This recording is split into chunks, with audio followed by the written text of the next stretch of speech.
Moin moin, willkommen zum neuen Video vom, ich denke mal, letzten Stückchen unbebauten Land vor Istanbul.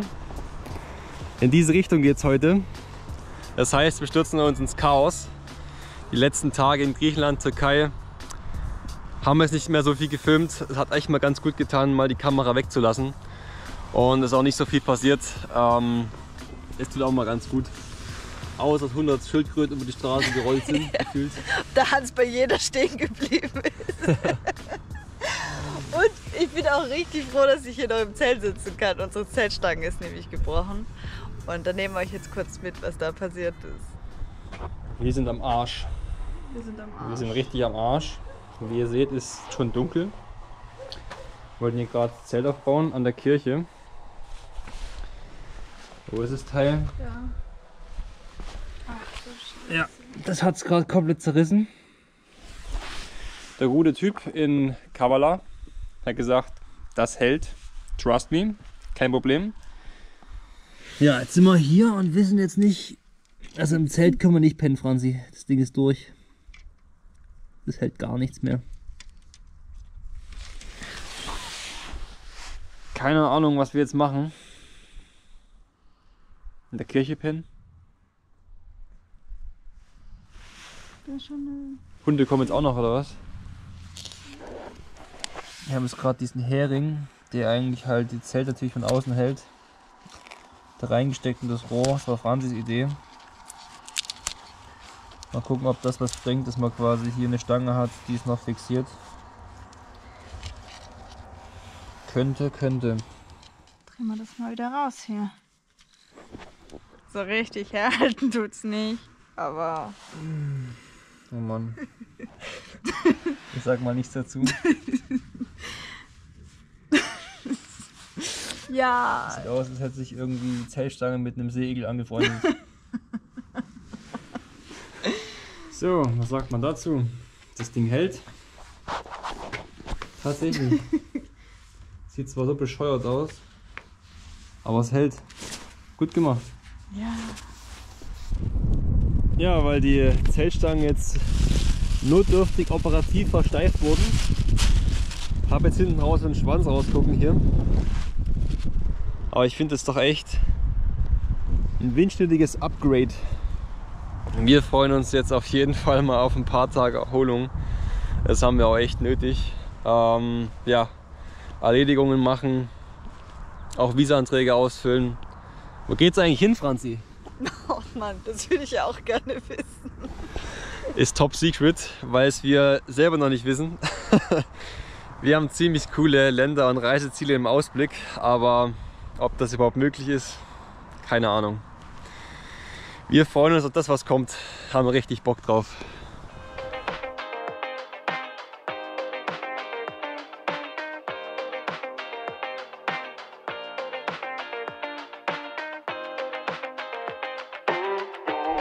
Die Ruhe vom Sturm. Ja, wir genießen gerade jede freie Minute auf solchen Straßen. So ein bisschen weg von den Autos kommen. Es ist so anstrengend, die ganze Zeit so konzentriert zu bleiben. Und jeder hat uns auch gewarnt vor den Straßen bis nach Istanbul, dass wir echt aufpassen sollen. Machen wir auch. Wir holen gleich die Warnwesten raus, weil es auf die fette Straße geht.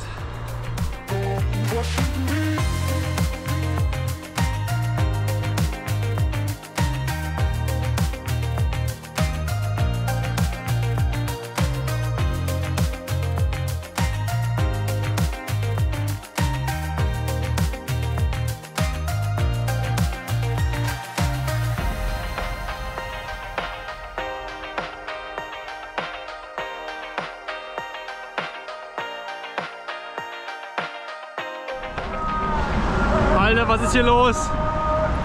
Keine Ahnung, auf welche Straße ich fahren soll. Und wir sind in dem Vorort von Istanbul. Wir sind da noch gar nicht drin. Was ist hier los?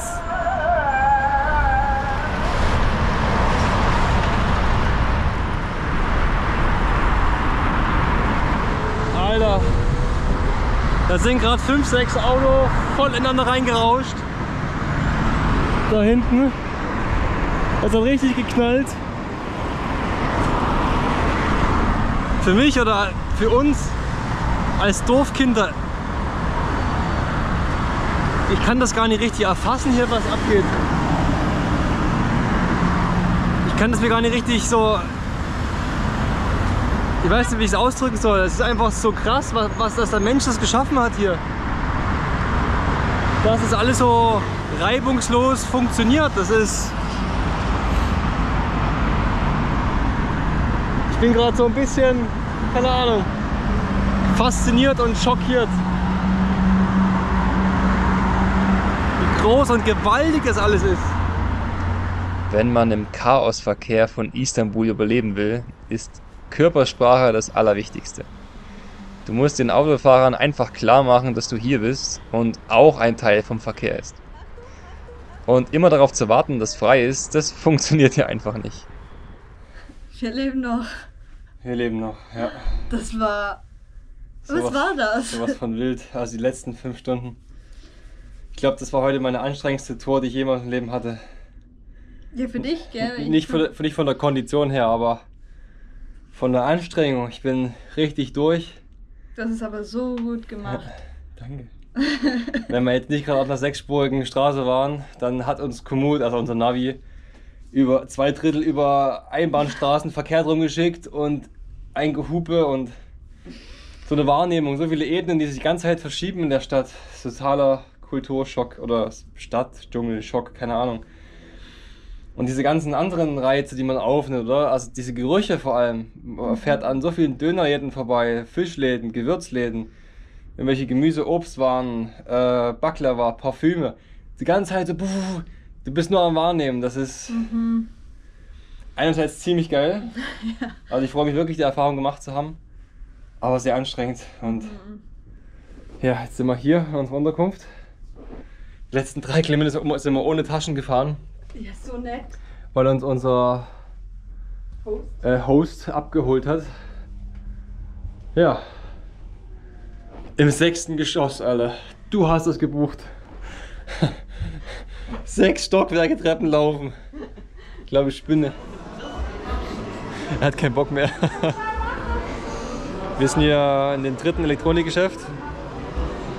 Und jetzt haben wir endlich ein Mikrofon. Ist halt doch recht teuer mit 80 €. Aber wir wollen halt in eine recht gute Qualität investieren. Das ist bei weitem nicht das Beste, aber von der Größe passt es auch. Und ja, wir machen ja mega Asche mit YouTube, also eben. Wir können es uns ja leisten. So rein. Also bisher haben wir fast die Hälfte verdient mit diesem Mikrofon. Läuft bei uns. Weil wir noch nicht genug Zeit hier in diesem wunderbaren Laden hier verbracht haben, haben wir uns gedacht, komm, wir schauen uns jetzt auch noch John Wick an, den neuen Film. Und deswegen gehen wir heute ins Kino. Ist nämlich Englisch mit türkischen Untertiteln. Das verstehen wir. So, waren gerade im John Wick Film. Geht's dir gut? Ich habe noch nie so viel Geballere gesehen. Ich höre auch nichts mehr, weil das Kino war viel zu laut.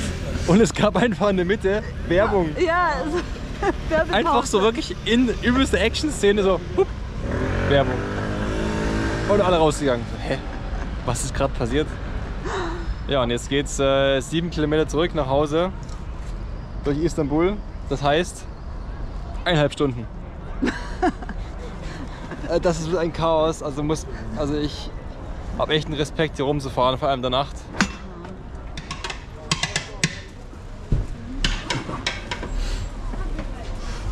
Thank you. Oh mein. Heute steht ein bisschen Sightseeing an.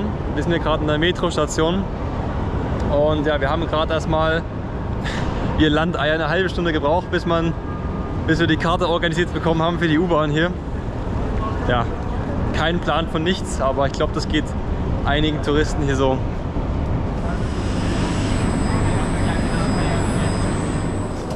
Stürz mal ins Gemenge. Ja, auf geht's.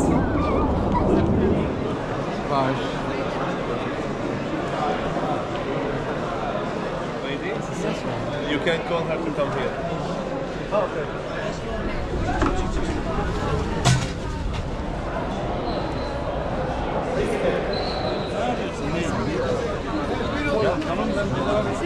Normalerweise sieht man uns ja an, dass wir halt nichts kaufen, weil wir mit dem Fahrrad unterwegs sind, aber jetzt sind wir halt normale Touristen, oder? Jeder will halt seinen Scheiß andrehen. Sei es Shisha, sei es ein Teppich und sowas. Ich finde Teppich eher ungünstig auf dem Fahrrad, oder? Ein Vorteppich. Ein Vorteppich. Ein Vorzeltteppich. Ein Vorzeltteppich, ja. Gerade wollte so ein Schreihals vom Kleiderstand uns so einen Pelzmantel andrehen. Also für deine Frau, Da habe ich gefragt, ob der Pelzmantel halt atmungsaktiv ist fürs Fahrradfahren. Hat aber nicht ganz so verstanden. Thank you. You're welcome. How many pieces? Boah, schon sehr bitter, gell? Aber es soll halt so extrem gesund sein. Zeig's mal kurz. Hier durchgepresst. Moin.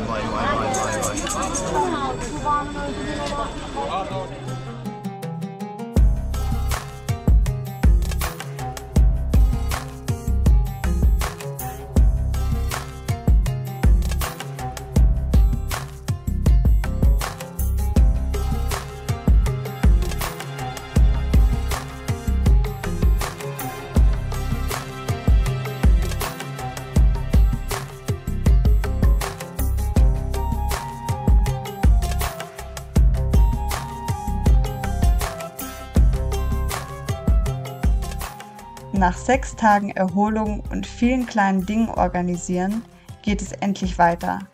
Raus aus der 16 Millionen Einwohnerstadt.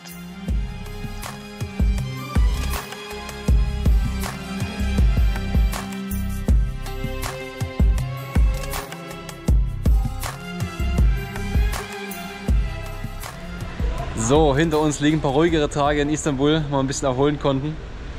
Wir sind jetzt gerade hier vor diesem Outdoor-Geschäft, wo wir unsere Zeltstange vor 3 Tagen abgegeben haben. Und die haben gemeint, die konnten es irgendwie fixen, aber nicht so, wie es vorher war. Sind mal gespannt, was da rausgekommen ist. Wir haben ein Zelt. Yes! Richtig geiler Laden, der hat es umsonst gemacht für uns. Ja, voll schön. Alpinist in Istanbul. Alle herkommen. Alle. Herkommen. Mal gucken, ob das jetzt so hält. Wir machen noch ein bisschen Tape drum und sowas, aber es ist echt eine gute Lösung. Werden wir heute später noch mal zeigen, wie die es gemacht haben. Wir werden das Istanbul verlassen. Endlich. Endlich. Nee, es war ja schön hier, aber es ist sehr anstrengend, eine Großstadt, der Verkehr und das Gehupe und alles. Jetzt nehmen wir direkt die Fähre und raus aus der Stadt. Wir sitzen jetzt am Fährhafen. Das ist ein bisschen wie Flughafen. Ja, voll, ne? Mit so Gepäckkontrolle und so. Aber unsere Fahrräder mit dem ganzen Gepäck haben sie einfach durchgeleitet. Also die nicht braucht man. kontrolliert. Wir haben ja nur 40 Kilo Sprengstoff dabei. Kann man schon mal durchlassen.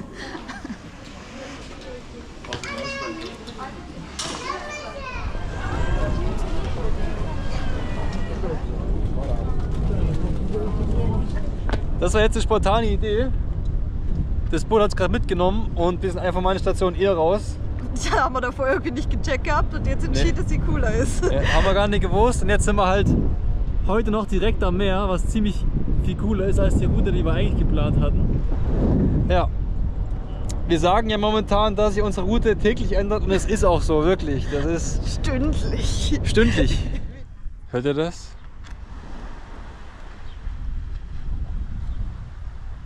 Ja, da ist nichts. Es ist einfach nur Meeresrauschen. Das tut so unglaublich gut. Weg aus diesem Krawall aus Istanbul raus.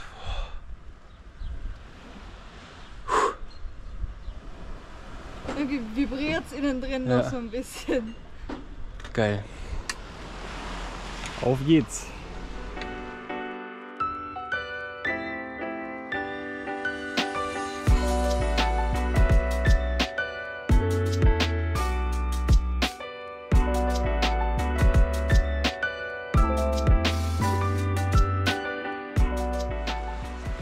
Ja, Regen hatten wir heute auch noch, aber Wir haben jetzt einen richtig schönen Campingplatz gefunden. Also es ist wirklich, glaube ich, ein Campingplatz. Das sieht super perfekt aus. ja, zwischen den schönen alten Oliven und sowas, das ist echt toll. Direkt am Meer. Da hinten ist die Küste. Das ist quasi der letzte Zipfel vom Mittelmeer. So, wir haben unsere Zeltstange. Mist, jetzt habe ich einen Kleber ran gemacht. Ja. Verdammt. Ich wollte eigentlich zeigen, dass das hier oben so das Teil, was zu Bruch gegangen ist, haben die quasi gewendet, oder? Das war ja erst da unten. Das haben sie quasi jetzt hochgesteckt. Und ja, jetzt haben wir halt ein bisschen Panzertape drum gemacht und 2 Kabelbinder. dass die potenzielle Bruchstelle dann hier abgedichtet ist. Das Da Gute, hat sie am wenigsten Spannung quasi, Genau, was also am Ende ist. ganz unten am Zelt, was dann quasi hier losgeht, hat ja am wenigsten Bogen und sollte am wenigsten Druck abbekommen. Die Theorie. Mal gucken, ob es die Nacht hält. Guten Morgen. Die Nacht unter fernen Oliven. Und uns ist heute Morgen was eingefallen. Das war die erste Nacht in Asien. So gucken ja auch andere Radreisen an und sowas und die meisten so, wow, Asien! Und Fähre genommen drüber und schreien das raus und sowas und wir, hey, warte mal, wir sind doch in Asien. Hoppla. Ups.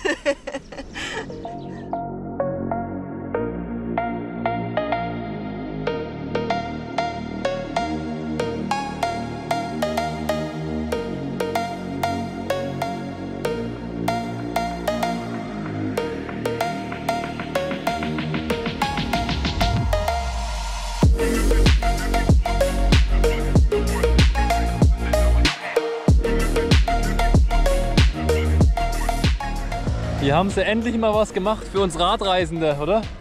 So alle 50 Meter so ein überdachtes Plätzchen. So gehört sich das.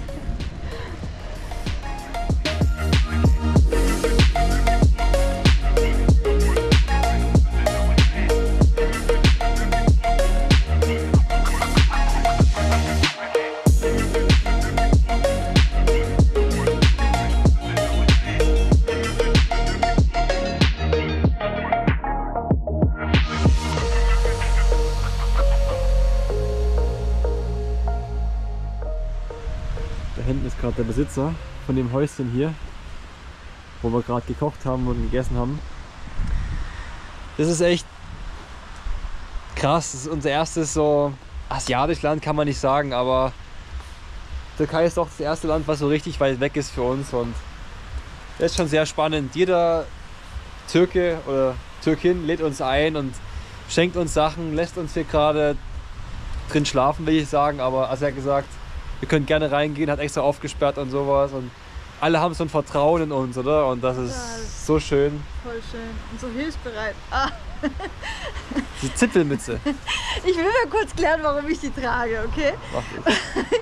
Wenn es windig ist oder kalt ist, dann tun meine Ohren immer sofort weh, deswegen habe ich das immer auf. Und wenn es windig ist, also nur windig und nicht kalt, dann hält es meine Haare weg. Und deswegen habe ich immer diese Zipfelmütze auf. Sie hat gern die Haare schön. Das sind Probleme.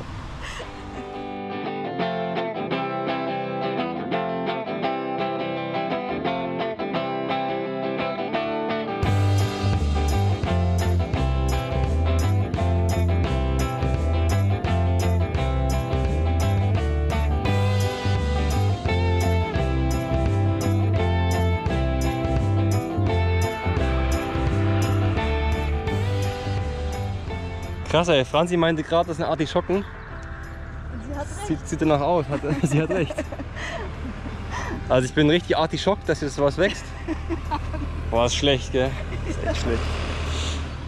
Das ist faszinierend hier. In Italien hat man ja auch so viele Olivenplantagen und sowas, aber Das ist krass. Aber hier ist nochmal Next Level. so Olivenwälder richtig. Also auch die Berge hoch und sowas. Alles voll Oliven. Das wechselt sich so ein bisschen ab mit den Walnussbäumen. Franzi lehrt mir richtig Pflanzenkunde gerade hier. Und ich denke es mir auch so, ich kenne mich absolut nicht aus, aber du weißt noch weniger. Sie kennt gefühlt 3 Bäume. Also ich würde sagen, ich kenne mich besser aus mit Natur und Wälder. Das ist ja nur das subtropische Klima, wo du dich auskennst. Ja, genau.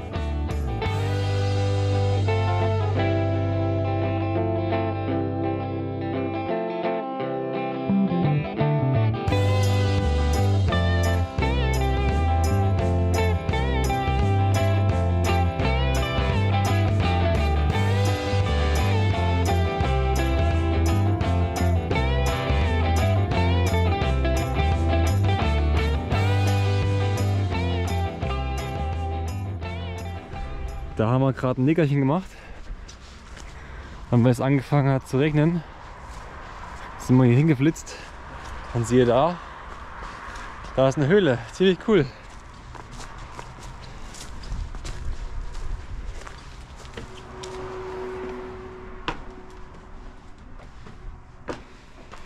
Da sieht man richtig krass, wo es hinregnet, ne?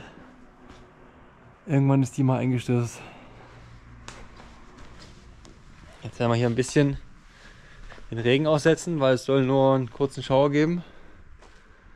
Und dann geht's weiter.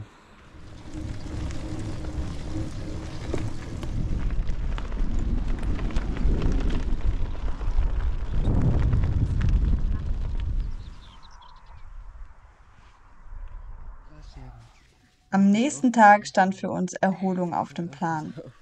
Einen vollen Tag Urlaub. Das haben wir wirklich gebraucht. Der Nachwuchsschäferhund, ne?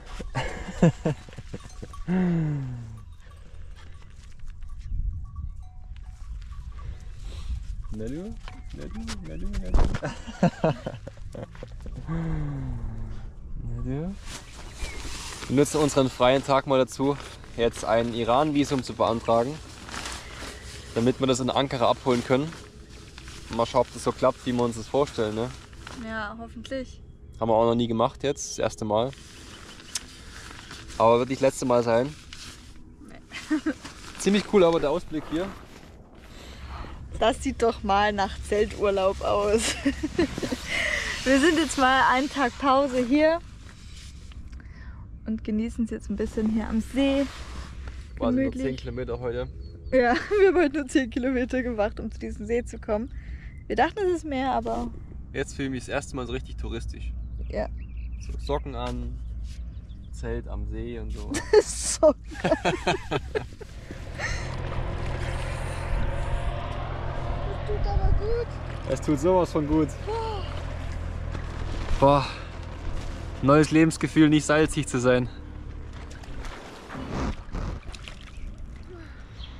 So, die letzten Tage waren etwas sehr gemütlich. Wir sind echt nicht so vorangekommen, aber ja. Jetzt haben wir schon wieder Bock, ein bisschen mehr zu schaffen. Ja. Die nächsten 30 Kilometer stehen bei uns heute ja, knapp 1000 Höhenmeter an. Das wird knackig, aber Bock drauf. Jetzt geht's in die Berge. Motiviert. Irgendwo dahinter müssen wir. Aber ich finde uns beide ein bisschen verarscht für Türkei. Wir haben Mitte Mai und es sind 10 Grad. Und wir sind hier, keine Ahnung, auf 200 Meter Höhe, also wirklich richtig niedrig. Das heißt, da oben werden vielleicht heute 4-5 Grad sein. In der Türkei! Im Mai! Was ist denn das für ein Käse?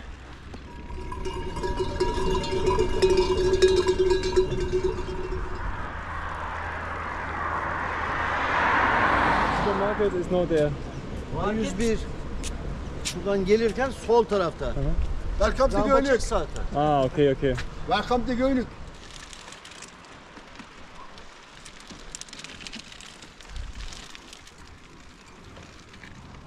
Ja moin, geht's eigentlich noch perfekter als diese Steinplatte?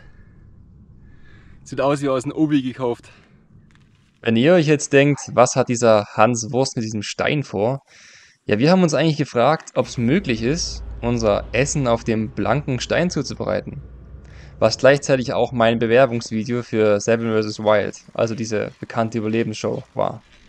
Ich werde jetzt versuchen, mir mein Essen auf dem blanken Stein ja, zu grillen oder halt zuzubereiten. Bin ich sehr gespannt, ob das funktioniert. Jo, das sind die Zutaten. Auf dem Stein wird gegrillt. Habe heute Morgen gefunden und den ganzen Tag rumgeschleppt. Thymian, Salbei wächst hier überall wild. Und ja, ich glaube, der Rest ist selbsterklärend. Mit Pilzen kenne ich mich gut aus, aber leider nur gekauft aus dem Supermarkt, weil Mai. Aber August, September in Kanada kann man sich richtig die Taschen vollschlagen. Das ist schon cool.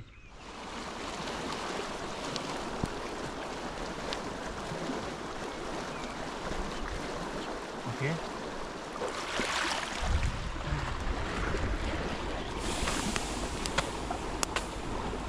Sauna-Aufgusstest bestanden. Jetzt wird's spannend. Also es zieht sich schon mal zusammen und es zischt.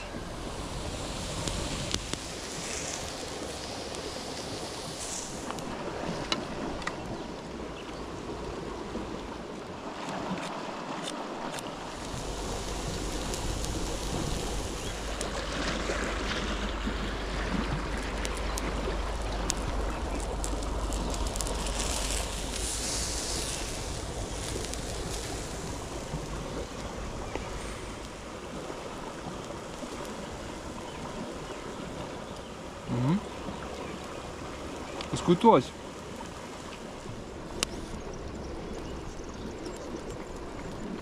Es ist mega geil. Ich glaube, das werde ich jetzt öfter machen. So, Königsdisziplin.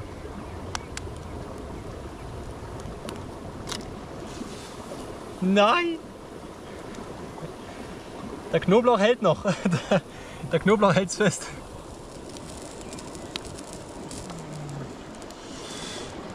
Ja, immerhin. Ich glaube, wir belassen es dann doch beim hart gekochten Ei. Es hat zwar gerade so vielleicht funktioniert, aber es ist natürlich eine Schweinerei.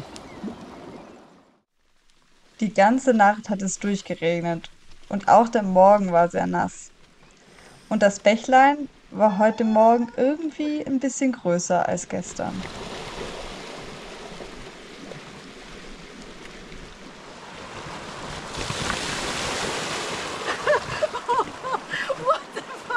Ich bin ein bisschen nass geworden, würde ich sagen. Aber Schuhe sind trocken, oder? Schuhe sind trocken. Das ist das Wichtigste.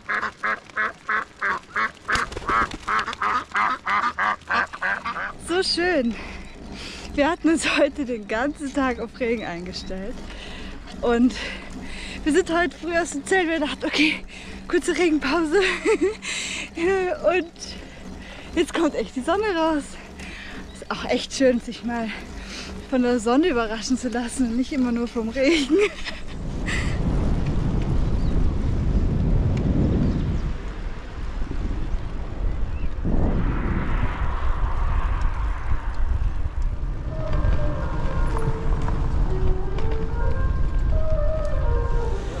Jetzt gibt es die 24. Chai-Einladung.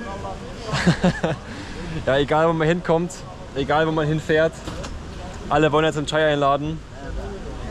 Und es schmeckt auch echt gut, also es schmeckt richtig gut. 20 war gleich von Männern umzingelt, wo ich weg war, Döner holen, der übrigens mega geil ist. Und ja. Mit Buch übersetzt so ein bisschen Türken. Die freuen sich hier so über Gäste, weil sie fast nie welche haben. Auf dem Land, so, oder? ja, auf dem Land, ja. Teşekkürler. Teşekkürler. Uns wurde gerade erklärt, dass sie halt hier einen Erdogan sehr verehren und sich auf die Wahl freuen, weil er vermutlich gewinnt. In 2 Tagen ist die Wahl, das heißt in Ankara, wenn wir ankommen, wird auch recht die Hölle los sein. Sehr interessant auf jeden Fall. Weil hier hängen ja überall Bilder von dem, es ist alles voll und ja, in Deutschland hört man ja eher so negative Schlagzeilen.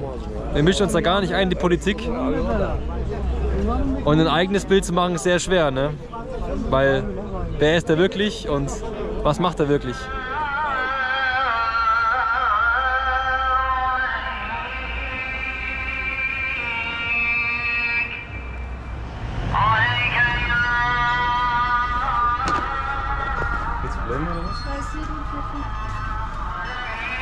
Wir glauben es ja nicht, wir haben schönes Wetter.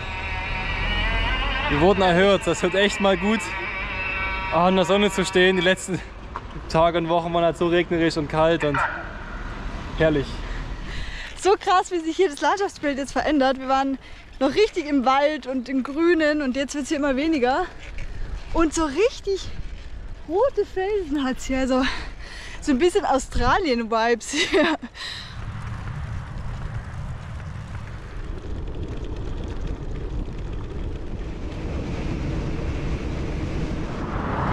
Almanya. Almanya. Almanya. Ja, Oh, oh. Almanya. Eş, mother, friend. Friend. Nerede? I don't know. Teşekkürler. Foto. Ja, Foto. Ja. Thank you. Okay. Perfekt. Hadi. Teşekkürler. Kendine iyi bak. Wie ihr sehen könnt, die Menschen freuen sich hier richtig, wenn sie uns sehen und ja, Touristen sind hier sehr beliebt. Jeder hupt. Wir sind ja gerade wirklich genau an der Grenze. Da hinten sieht man noch die ganzen Bäume. Ne? Wenn man ganz hinter schaut, sieht man richtig grün. Hier hören sie langsam auf und da ist kein Baum mehr.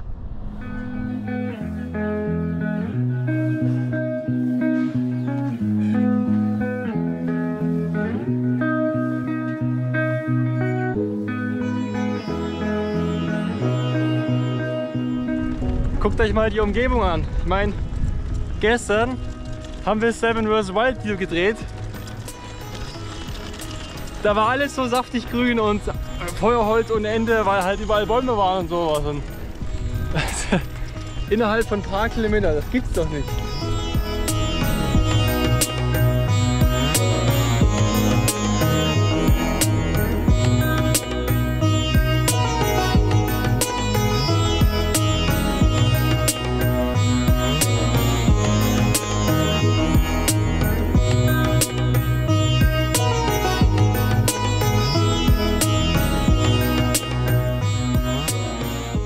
Wie geil ist bitte diese Landschaft? Ihr habt es ja, denke ich mal, gerade an den Drohnenaufnahmen gesehen. Ah, ist das schön. Hier haben wir unsere Räder geparkt und ein paar Fotos gemacht, gerade eben. Ja, und hier haben wir gerade Mittagspause. Leider ein Reinfall. Ich habe solche komischen Haferflocken gekauft, aber es waren keine Haferflocken, das war so mega billig Müsli-Zeug. Aber Alter, guck dir das mal an. Das sieht so nach Das sind Haferflocken. Das sind Haferflocken. Alter! Zeig mal, wie die aussehen. Ich nehme mal welche raus. Die haben einfach mal ein Bild von Haferflocken gemacht und tun was anderes rein. Das ist ja voll krass. Das ist so was Ekelhaftes. Ja. Ja. Vielleicht ist ja auch für Katzen gedacht. Ja, wir genießen noch ein bisschen die Aussicht. So wunderschön.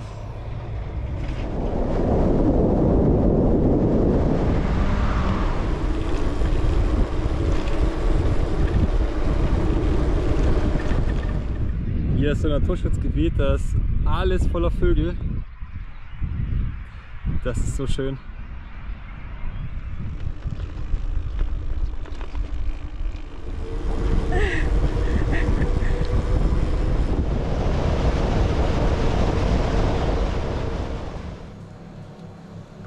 Sucuk?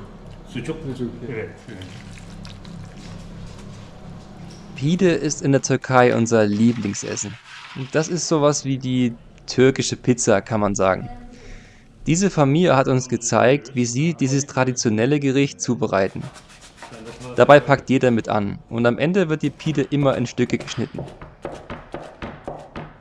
Ja, die haben ja alle einen Steinofen und machen alles immer frisch, ne? Und das ist echt immer ein richtig schönes Handwerk und die macht die ganze Familie mit und es schmeckt einfach so gut, ey. Boah. Und dazu gibt es halt immer Ayran, ne? Ist klar. Ayran und Salat gibt es auch immer dazu. So, jetzt geht's auf an die gute alte Zeltplatzsuche. Hast du den Wunsch? Irgendwo oben. Oben? Mit schönem Ausblick. Sonst noch Wünsche?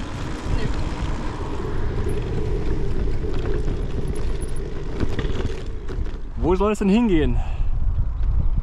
Ich will erst mal da oben gucken, ob es da einen schönen Ausblick hat. Ja, ist halt windig, ne? Es wird schon ziemlich windig, aber boah, da oben ist echt richtig geil. Okay, das machen wir. Ja.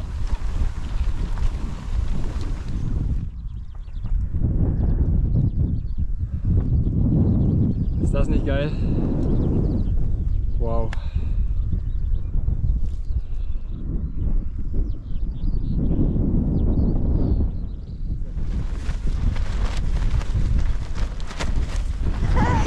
Wir wollten eigentlich gerade das Zelt aufstellen, aber es ist halt noch so klitschnass vom letzten Schlafplatz.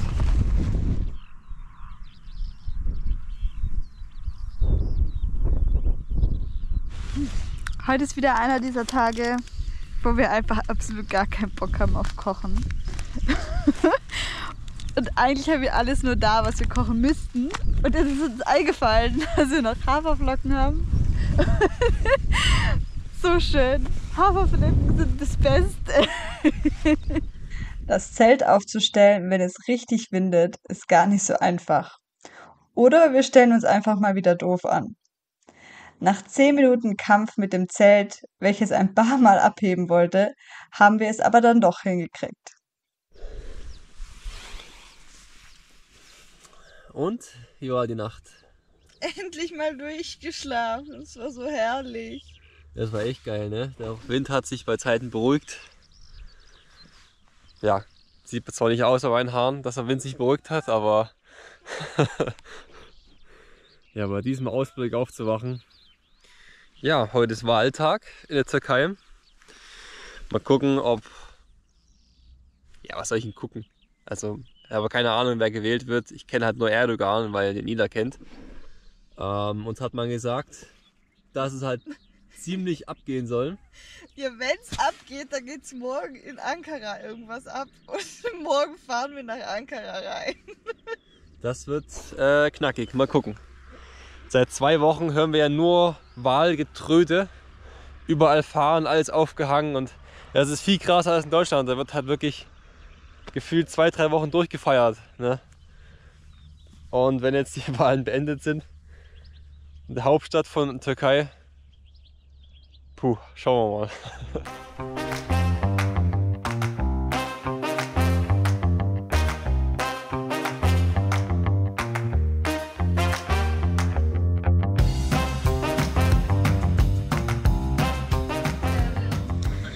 Franzi gratuliert gerade noch zum Muttertag und ich schließe mit Baklava ab. Ich liebe die Türkei.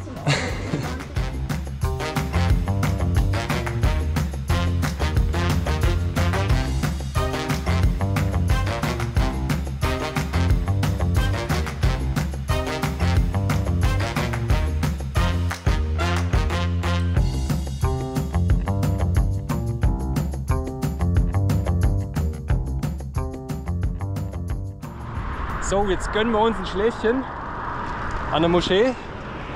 Ein perfektes Örtchen für uns, um mal Mittagsschlaf zu machen und die Mittagshitze auszusetzen. Wie perfekt kann das sein?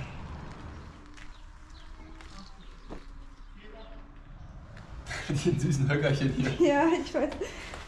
Ist das eigentlich zum Füßewaschen oder was? Echt? Ich weiß nicht.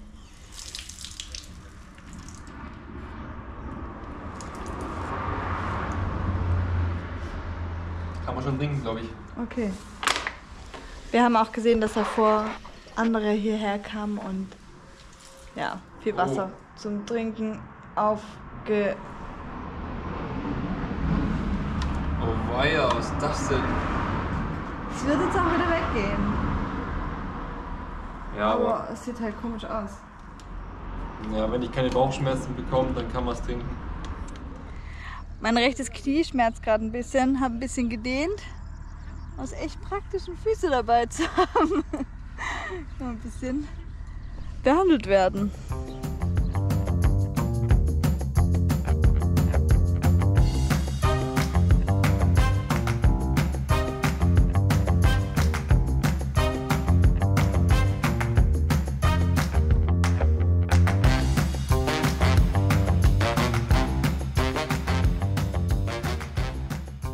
Jo, da geht's morgen weiter.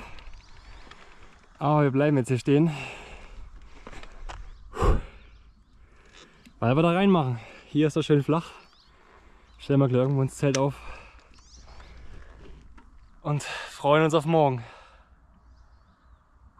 Bei mir ist davor. Ja, Faden hier gibt ein bisschen mit den Waden an. Immer schön, wenn es um Momente geht, wo man nicht checkt, dass die Kamera an ist. Da versuche ich immer möglichst viel einzufangen. Hier schlafen wir jetzt zwischen den Kirschbäumen. Schöner Ausblick noch mit den Bergen und sowas. Da ist zwar 100 Meter die Straße, aber ja, was Besseres könnte uns halt trotzdem nicht passieren. Schön flach und alles und ja, freuen wir uns auf morgen. Ankara! Endlich wieder in eine Großstadt reinfahren. Nee, das nicht, aber ist echt ein richtig großer Schritt und das ist immer so geil vom Kopf, was Neues erreicht zu haben. Und vor allem, warum wir da hinfahren, oder? Um das Iran-Visum abzuholen. Genau, Iran-Visum ist schon ready. Können wir dann die nächsten Tage abholen. Richtig geil. Patz! Ja, es geht schon los. Ah, warum? Weil es offen war. Hast du schon aufgeregt? Hast du doch. Ja, wie? Doch. Echt? Ich bin mir ziemlich sicher, dass es nicht die ganze Zeit offen war, sonst wäre jetzt kein Wasser drin. Mücken! Okay, so. Darf ich von deiner Handtasche Düse. probieren.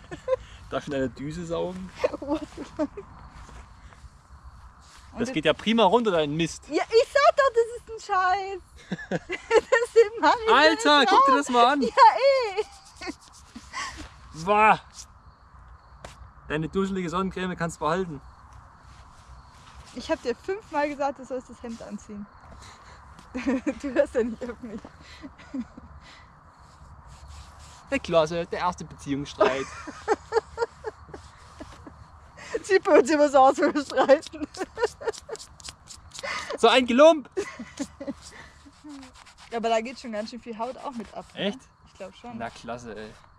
Wenn ich gebräunt, dann kommt eine Mistcreme, also weiß. Geh doch mir nicht die Schuld. Natürlich ist eine Mistcreme. Guck dir mal den Dreck an. Lass mal das Original drin, das im Video, Genau so. in der Länge. Ich glaube, das wäre schon lustig. So 20 Minuten Video und 10 Minuten dummes Gesülze.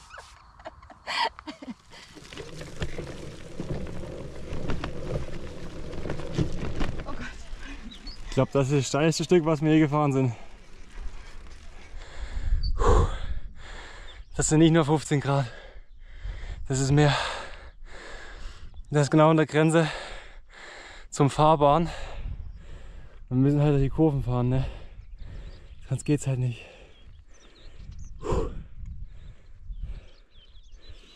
Aber mega geil. Wir sind heute 1,5 Stunden unterwegs schon. Und wir haben erst ein Auto gesehen.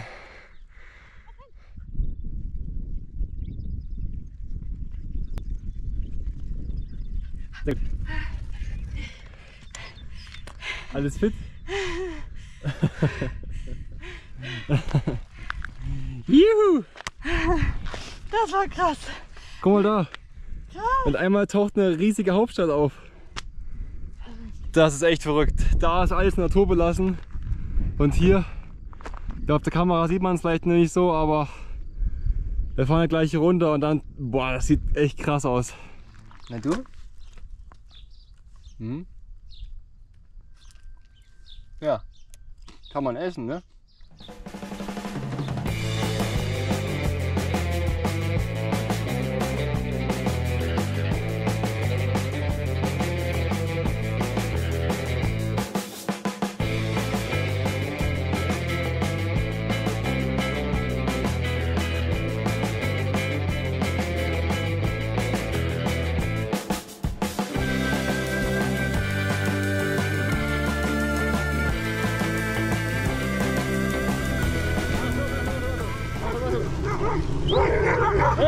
Hey!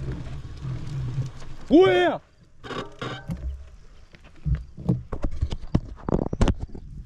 Hau die ab!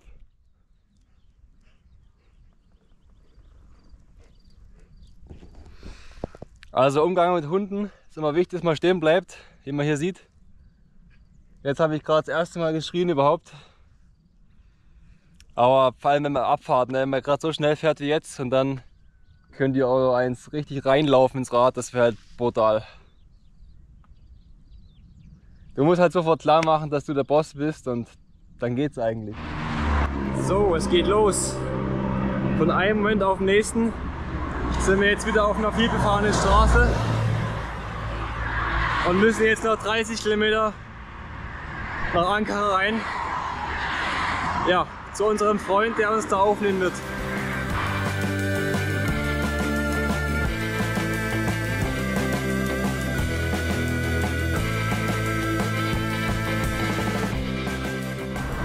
Ja, wir sind jetzt gerade weg von der Hauptstraße gefahren, machen jetzt Mittagspause. Der Verkehr, okay, er ist halt da und es ist dreispurig, aber gegen Istanbul, ja, ist das hier noch der Eggener Weg in Martinszell. Ich finde es wirklich nicht gefährlich eigentlich. Mit Warnwesten fühle ich mich schon sicher. Ja, es geht. Wir sehen hier gerade im Fernsehen, was das Wahlergebnis bislang ist. Erdogan hat 49,4 und der andere Dude Star 45. Der Captain Igloo hat 45. Also geht echt knapp her. Ist echt knappe Sache gerade. Und alle sitzen irgendwo hier rum und gucken halt ja, zu, was da gerade passiert. Ja. Wir holen uns jetzt mal hier Küfte. Weil nichts anderes hat. Weil es nichts anderes gibt.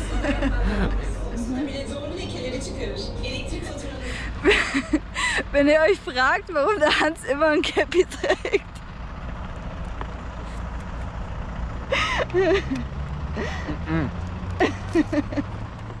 Auf dem Weg zu der Wohnung unseres Freundes wurden wir dann noch spontan von seinen Freunden zum Essen eingeladen. Thank you very much.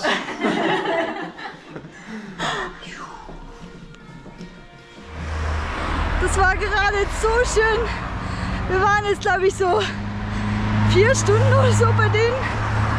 Und so herzliche Menschen und so spannend, irgendwie auch so ein bisschen Blick in die Kultur zu werfen, ein paar Sachen zu erfahren über die Türkei und ja, total schön, auch irgendwo bedrückend. Man bedenkt, ja, wie viele junge Leute hier darauf gehofft haben, dass jetzt Erdogan quasi nicht wieder an die Macht kommt.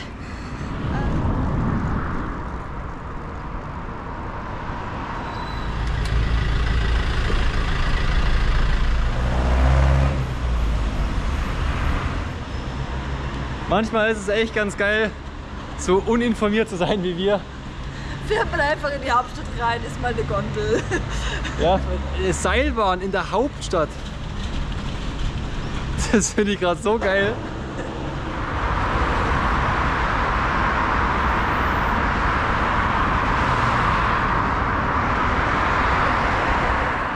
So, der gute Ozen ist unser Gastgeber hier. Und ja, jetzt gibt es erstmal Frühstück um 12. Das Apartment ist auch echt groß. Ne? Also wir haben hier auch echt viel Platz zum, ja, vielleicht ein bisschen schneiden heute Nachmittag, zum Kochen, zum Ausruhen. Also uns gefällt es hier richtig gut. Wir sind jetzt hier bei der iranischen Botschaft in Ankara, aber wir wissen nicht, wo es reingeht. Wir haben schon ein bisschen rumgeguckt. Ja klar, nehmen wir den Eingang. Wir sind 2 Deppen, ey. Boah, was war das gerade? Ja, das Visum haben wir leider nicht bekommen. Deutsche haben momentan sehr lange Wartezeiten, ein iranisches Visum zu bekommen. Aber die Zeit haben wir uns trotzdem nicht vermiesen lassen und die gemeinsamen Tage mit unserem Freund Ozan echt genossen. Nach ein paar Tagen haben wir die Mitteilung bekommen, dass es noch eine Chance gibt, unser Iran-Visum zu bekommen. Und zwar in Erbil im Irak. Damit steht unser nächstes Ziel fest. Es geht in den Irak. Es bleibt also spannend. Vielen Dank fürs Zuschauen. Bis zum nächsten Video.